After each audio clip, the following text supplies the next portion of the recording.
Hello friends, welcome to Ramya channel. இன்றைக்கி நம்ம என்ன ரெசிபி பார்க்க போகிறோன்னா, சிம்பிள் அண்ட் ஈஸியாக செய்யக்கூடிய சிக்கன் ஃப்ரை ரெசிபி தான் பார்க்க போகிறோம். வாங்க வீடியோக்குள்ளே போகலாம்.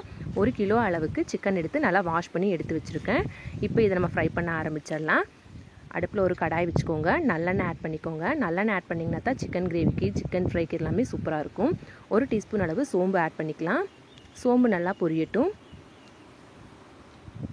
சோம்பு பொரிஞ்சதும் அது கூடவே நாம் 2 துண்டு பட்டை, கிராம்பு, ஏலக்காய் எல்லாத்தையுமே ஆட் பண்ணிக்க போகிறோம்.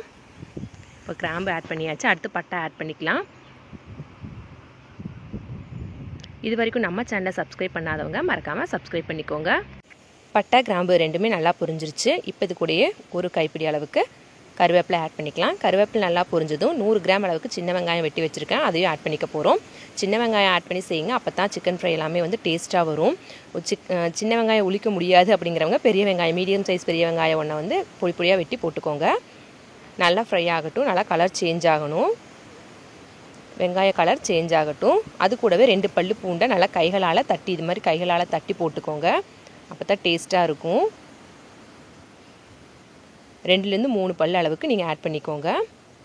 அதையும் சேர்த்து நல்லா ஃப்ரை பண்ணி விட்டுக்கலாம். வெங்காயமும் நல்லா ஃப்ரை ஆகி வருது. இன்ஸ்டாலையும் ஃபேஸ்புக்லேயும் ரெகுலராக லஞ்ச் மெனு போட்டுட்ருக்கேன்.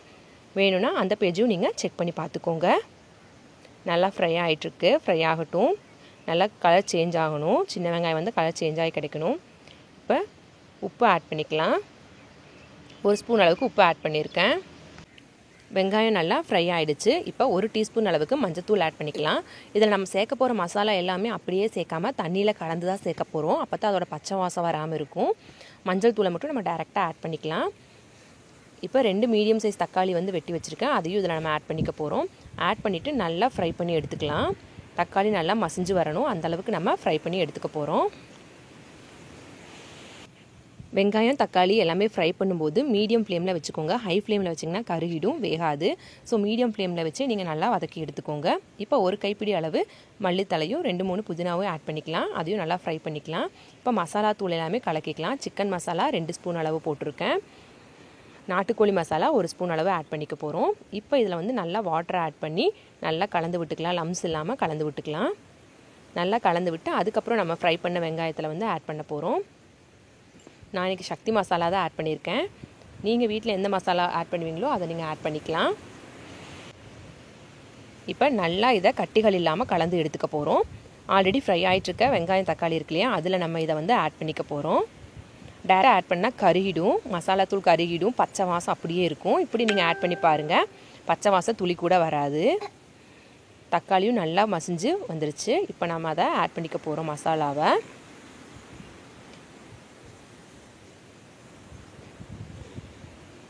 நல்லா ஃப்ரை ஆகிடுச்சு பாருங்கள். இப்போ கலந்து வச்சுருக்க மசாலாவை இதில் நம்ம ஆட் பண்ணிக்கலாம். தண்ணி நீங்கள் அந்த மசாலா மூழ்கிற அளவுக்கு தண்ணி ஆட் பண்ணிங்கன்னா போதும். ஃப்ளேமை லோவில் வச்சுட்டு அதுக்கப்புறம் மசாலாவை ஆட் பண்ணுங்கள். இப்போ நல்லா மிக்ஸ் பண்ணி எடுத்துக்கலாம். ஒரு 2 மினிட்ஸாவது ஆகும். லைட்டாக அந்த பாத்திரத்தையும் வாஷ் பண்ணி அதில் ஆட் பண்ணிக்கோங்க. இப்போ நல்லா கலந்து விட்டுக்கலாம். ஒரு 2 மினிட்ஸ் நீங்கள் ஃப்ரை பண்ணால் போதும். அதில் இருக்கிற தண்ணி நல்லா கொதிச்சு வந்ததுக்கப்புறம் நம்ம கழுகி வச்சுருக்கிற சிக்கனை வந்து அதில் ஆட் பண்ணிக்க போகிறோம். அப்படி டைரெக்டாகவே ஆட் பண்ணிக்கலாம். ஆட் பண்ணிட்டு நல்லா மிக்ஸ் பண்ணி கொடுத்துக்கலாம். சிக்கனை கொஞ்சம் கொஞ்சமாக ஆட் பண்ணிட்டு நல்லா கலந்து விட்டுக்கலாம். இவ்வளோதாங்க, சிம்பிளாக நம்ம இந்த ரெசிபியை வந்து செஞ்சிடலாம். இது நல்லா மசாலாலாம் ஃப்ரை ஆகி வரணும். தண்ணியெல்லாம் நம்ம ஆட் பண்ண வேண்டாம். இந்த சிக்கனில் இருக்கிற தண்ணியே நமக்கு போதுமானதாக இருக்கும். எக்ஸ்ட்ரா தண்ணியெல்லாம் நீங்கள் எதுவும் ஆட் பண்ண வேண்டாம். இப்போ இதை நல்லா கலந்து விட்டுக்குங்க. ஃபஸ்ட்டு ட்ரையாக இருக்க மாதிரி தான் இருக்கும். ஒரு 5 ஹீட்டான உடனே, சிக்கன் ஹீட்டான உடனே சிக்கனில் இருக்க தண்ணி எல்லாமே வெளியே வர ஆரம்பிச்சிரும். அப்போ அந்த தண்ணியை நமக்கு வேகிறதுக்கு கரெக்டாக இருக்கும். ஒரு 2 மினிட்ஸ் நல்லா கலக்கி விடுங்க. நீங்கள் கலக்கும் போதே மசாலா எல்லாமே சிக்கனில் படுற மாதிரி, எல்லா சிக்கன்லேயும் அந்த மசாலா போய் படுற மாதிரி நல்லா கலந்து விட்டுக்கோங்க. பாருங்கள், வாட்டர் எதுவுமே நம்ம ஆட் பண்ணல, பட் தண்ணி வருது பாருங்கள். கொஞ்சம் கொஞ்சமாக சிக்கன்லேருந்து தண்ணி வெளியே வர ஆரம்பிக்குது.